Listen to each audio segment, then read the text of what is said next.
May balitang kumakalat online na si Floyd Mayweather lalaban daw kay Pacquiao sa edad na 48. Totoo ba ito mga tol? Ayon sa ulat mula sa Boxing News 24, manonood umano si Floyd Mayweather sa laban ni Manny Pacquiao kontra Barrios. At kung manalo si Pacman kay Barrios, babalik daw si Mayweather at lalaban kay Pacquiao. Ayan mismo ang report galing umano kay Ade Oladipo ng DAZN Boxing. Kung galing lang sa bibig ng ibang tao mga tol, mukhang alanganin ako sa mga balitang ganyan.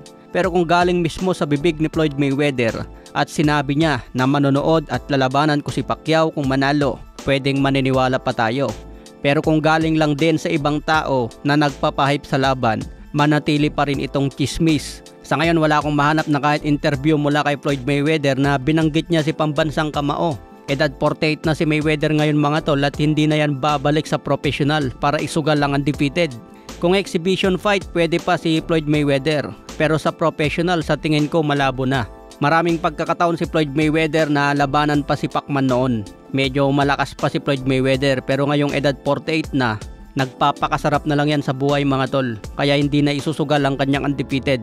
Samantala nagkita naman si pambansang kamao at Alan Picasso. Nagbigay din ng mahalagang kaalaman si Pacman kay Picasso dahil may laban din ito sa undercard.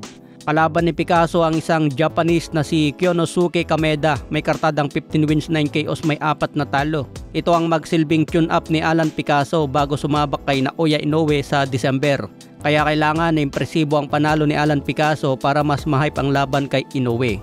Sa ibang banda, sinabi rin ni Coach Boboy na hindi raw nakikitaan si Pacquiao na edad 46 na ito.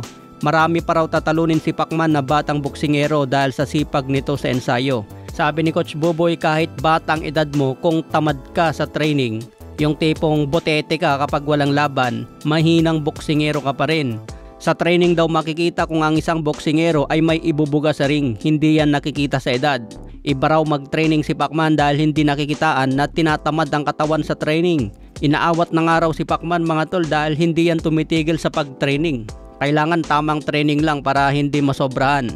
Iba raw si Pacman pagdating sa pag-aalaga ng katawan dahil hindi nakikitaan na lumobo o naging botsyog ang tiyan. Kaya wag daw mag-alala kay Pacman mga tol dahil kayang-kaya si Barrios. Samantala ayon naman sa boxing analyst at journalist ng GMA na si Sir J.M. Siasat, kung makita raw sana na mabugbog na si Manny Pacquiao sa ring, sana wag daw magdalawang isip ang corner ni Pacquiao na magbato ng tuwalya para hindi na mabugbog. Bilang Pilipino na nagmamahal daw kay Pacquiao, masakit makita na mabugbog sa ring. Kaya sana kapag dumating yung pangyayari na mabugbog si Manny Pacquiao kay Barrios, batuhan na lang ng tuwalya para hindi na siya masaktan pa. Wala na raw kasing patunayan si Pacman mga tol at hindi na daw deserve na mabugbog pa sa ring. Pero sabi naman ni Sir GM Siasat, sana hindi raw ito mangyari kay Pacman. Samantala ayon naman kay Roy Jones Jr., sinabi sa isang panayam na ibahin daw si Pacquiao dahil iba siya kumpara sa ibang boksingero. Tiwala daw si Roy Jones na mananalo pa rin si Pacquiao dahil andun pa rin ang pagmamahal at motivation niya sa boxing. Okay mga tol, hanggang sa muling updates.